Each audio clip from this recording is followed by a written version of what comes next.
Ano nga ba ang asset allocation? Yan ang pag-uusapan natin sa video na ito. Napakahalaga po nitong topic na to sa trading dahil ito po ay isa sa mga proseso, party ito ng proseso ng pag-i-invest at ng pagte-trade dahil bago tayo magsagawa ng trading activities, kailangan may proper selection and allocation ka muna base sa iyong portfolio. Kaya naman, tapusin mo ang panonood sa video nito dahil marami kang matututunan dito. Ayos? Pero bago natin simulan yan, kung bago ka pa lamang pala dito sa aking YouTube channel or TikTok account, sa aking mga social medias, ako nga po pala si Estudyante Trader. Gumagawa tayo ng mga contents about business, finance, and economics for you to be able to be knowledgeable of sa mga bagay na yan. Ayos? So, kaya naman mag-like ka na, mag-subscribe ka na, hit mo na yung notification bell button para lagi kang updated sa mga contents na ginagawa natin. Okay? So, simulan na po natin. Ang pagtitrade po at ang pag-i-invest ay meron pong systematic way and approach of doing that so. Meaning, hindi lang tayo basta nanguhula na dito mas malaki ang percentage na ilalagay ko sa investment na ito, sa asset na to, kundi yan po ay pinag-aaralan. Ang unang-una nga po dyang part is yung selection muna. 'Di ba? Bago ka mag-allocate. Kasi hindi ka pa nga nakakapili ng cryptos or stocks or any investments, paano mo siya i-allocate, 'di ba, yung capital mo? So dapat muna magsimula ka sa asset allocation, meaning pagpili ng mga tamang ite-trade mo at pag-iinbasan mo or paglalagyan mo ng iyong kapital. Ayos? O pagka nagawa mo na yon, dito na tayo sa asset allocation. So what is really asset allocation is? It refers to an investment strategy which individuals divide their investment portfolios, meaning it is part also of diversification. Ibig sabihin nga po nito, hindi lang tayo sa isang asset class or financial market nagte-trade at nag-i-invest, kundi yung the way you allocated your capital and resources ay nakabase po sa pag-aaral na yan. O ano bang goal ng asset allocation process and strategy? Ito po, nakakabawas po ito ng risk at syempre na ma-maximize natin yung possible returns kasi ibig sabihin, mas naglalagay tayo ng mas malaking percentage of allocation sa investment na ito. Okay? Into a particular investment. Sir, bakit ba ginagawa yon? To be able to minimize the risk para hindi ka ma-wipe out at syempre ma-maximize mo yung possible gain or return. Okay? Kung bakit tayo? Sir, hindi ba pwedeng, kasi wala yung essence ng asset allocation kung palagi kang all-in. Wala yung essence ng asset allocation and diversification and risk management kung palagi tayong, sige dito 80%, dito 20%. Kasi feeling ko pataas to. Feeling ko mas malaki yung return neto. Feeling mo lang yon. Okay, so may tamang pag-aaral, may tamang proseso at sistema po. Kaya naman ginagawa yung asset allocation kasi hindi naman po lahat ng investment ay tumataas. Kailangan diversified. Kailangan din alam mo yon, halimbawa, may magbibigay ng return sa'yo. 7%, 8%, 9%, 10%. Sinong maganda doon sa apat na yon? So, pumili tayo ng dalawa. Siyempre, yung 9% at 10% kasi sila yung mas ahead sila yung mas above dun sa mga returns na sinabi ko kanina, meaning so ngayon hindi lang yung 10% pipiliin mo, ang pipiliin mo yung 9 to 10%. Sir, hindi ba pwedeng all in doon sa 10% na investment? Hindi rin, kasi nga kailangan po yan naka-diversified at nakalagay yung ibang investment. Baka mamaya kasi mag-down ng malaki yung 10% sa equities pala yun. So 'di ba? Meron tayong other options as well. Okay?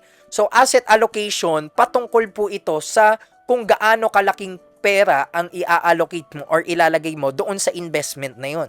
So for example nga po dito sa portfolio A natin, meron tayong bonds, large cap equity, or ibig sabihin ito yung mga stocks, small cap equity, ito naman yung mga startup or growth na mga companies, and cash equivalents. Ito po yun naman yung mga hard cash mo, at ito naman yung mga tinatawag natin na mga short-term investments as well.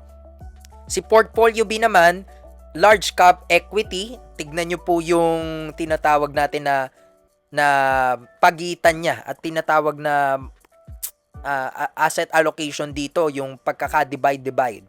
So, ito naman po, almost makikita natin stocks naka-invest. Ito naman po may mga bonds. Samantalang ito diversified. Ito masyadong concentrated sa equities. So ngayon, ito po ang masasabi natin dyan. Kapag ka portfolio B ka in an economic environment which are the interest rates are high, definitely traders, investors won't go for equities. Mapa small cap or market cap yan. Dahil ang index po katulad ngayon sa stock market ng Pilipinas, pababa ng pababa. So then, traders, investors, fund managers, wealth managers, wala sa option masyado nila yan. Ang equities, local equities. Dahil ang tumataas ngayon, US stocks. So pwedeng mag-iba nga lang tayo ng market. Equities pa rin naman. Pipiliin natin yung maigi, asset selection eh. Pero ang point dito, yung laki ng pera na nilalagay mo sa isang investment. Kailangan nga diversified. Meron lang tamang hatian yan. Yung ito parang 80-20 eh. Ito naman parang assume na lang natin, no? Halimbawa po ito ay 20, 30, 30, 20, parang ganyan. So, saktong dapat magwa 100. Tama? So, ganun po minsan yung hatian yan. Dalawang 30, dalawang 20. Parang ganun eh. So, it really depends. Pwedeng 10% lang yung cash. Tapos, naka-invest talaga sa mga investments, naka-deploy. Yun po yun. So dito, kung mapapansin niyo, walang natirang cash dito, lahat naka-invest. 'Di ba? So kailangan malaman natin 'yan. Saan naka-allocate yung ating investments kasi kita niyo po, ibig sabihin nasa yung portfolio B, nasa malalaking corporations yung pera ng investment. Yung allocation. Ibig sabihin pagka yan na bangkarote yan or bumagsak yan, halos lahat ng investment mo sa portfolio mo bagsak din. Kasi nga focus to, ayan no, laking bahagdan or percentage. While eto bonds, these are risk-free investments. So then, maliit lang siya. At least, diversified pa rin. Pero eto nga lang, kung makikita ninyo, tawag dito consolidated eh. Eto naman, diversified. Ito yung totoong diversified. Kasi meron siyang bonds na risk-free. Ibig sabihin, walang risk yan.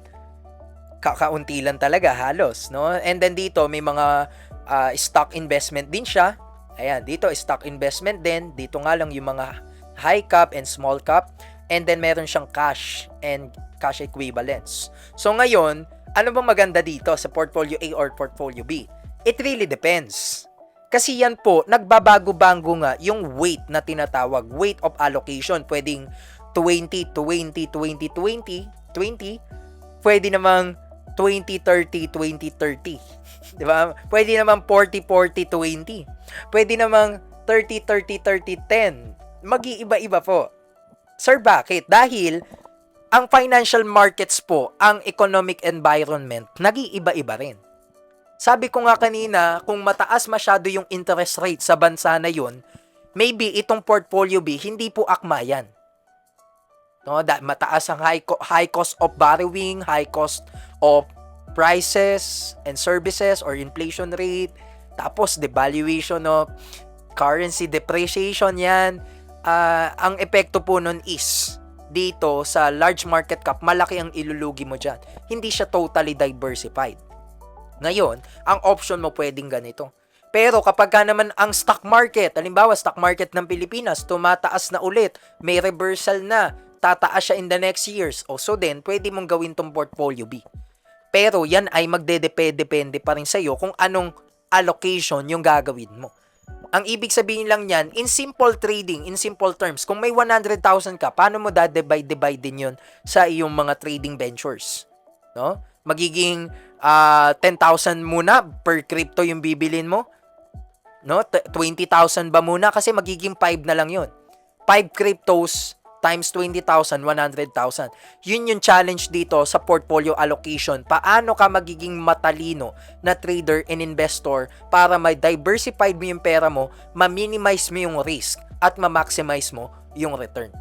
Okay, medyo mahaba na yung video natin sa ngayon, pero sa mga next videos, pag-aaralan pa natin to asset allocation. Ayun nga. Ayun pala yung percentages kanina.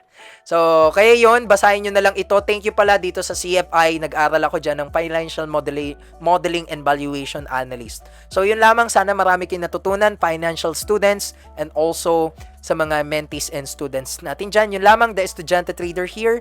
Follow for more contents like this. Bye-bye po.